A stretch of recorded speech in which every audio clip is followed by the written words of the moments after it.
Hi, I'm Heather Lankford, and a couple weeks ago I had the opportunity to go speak with one of the teachers at First Coast Christian School. His name is Mr. Jeremy, and he was a math teacher there.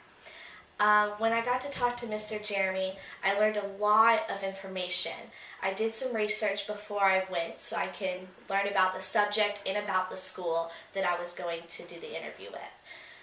When I was talking to him, one of the main questions I had for him what was your role of communication in the school? He said, really, there's a lot of roles of communication in the school. One of the most important ones, he said, was communication with his staff. He said every day they would sit down and he would tell them what needed to be going on in the school. Was it about security, just about the halls, just about anything just to go around with the school. Another communication that he said that he had to involve with was with the kids. He said teaching the kids is one thing, but actually sitting down and giving them the information and the extra help they need. He said he would do it either by calling them or emailing them or meeting them before or after school. Because sometimes the kids had questions about what they were learning, and he said he could answer those questions better than in the class segment.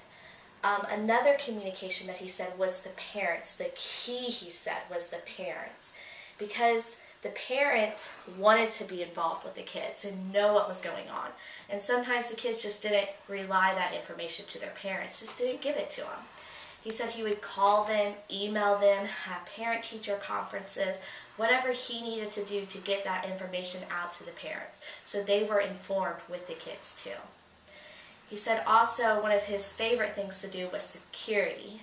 He said he would ride around on the golf carts with to make sure the kids were walking up to the school and being safe and stuff like that.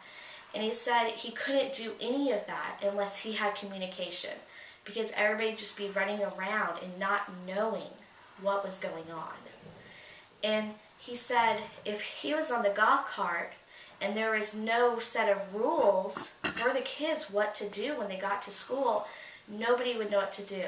So he makes sure every week with the security team he has rules that he writes out for the kids and for the staff there too, so they know what to do when they see a kid that gets hurt or if a kid that's dilly-dallying and doesn't know where to go in their class that morning.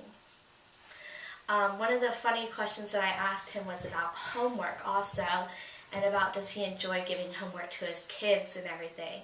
He says really he doesn't enjoy doing that much homework, but he says he gives the kids what they need to know. With the homework too, he said, think about it. If you get mad about a kid and you give them extra homework, who has to turn around and grade that homework? It's not going to be the kids. It's going to be me. So if you get upset with a kid and make them do a 5-page essay, who has to read that essay and go over it? I thought that was very funny. Some of the research that I did with the school is finding out about they have a very good Christian background and how that was different from the public schools and other different private schools too. With this school, they have different classes, different deans, they call them deans instead of a principal, and different dress codes as well. I think that all comes together in some ways, because in public schools certain things I think get pushed under the rug too with communication. I think in a private school a smaller setting is better for the children as well. So I really want to thank you guys for coming today and hearing what I had to say and how my interview went with Mr. Jeremy. Thank you so much.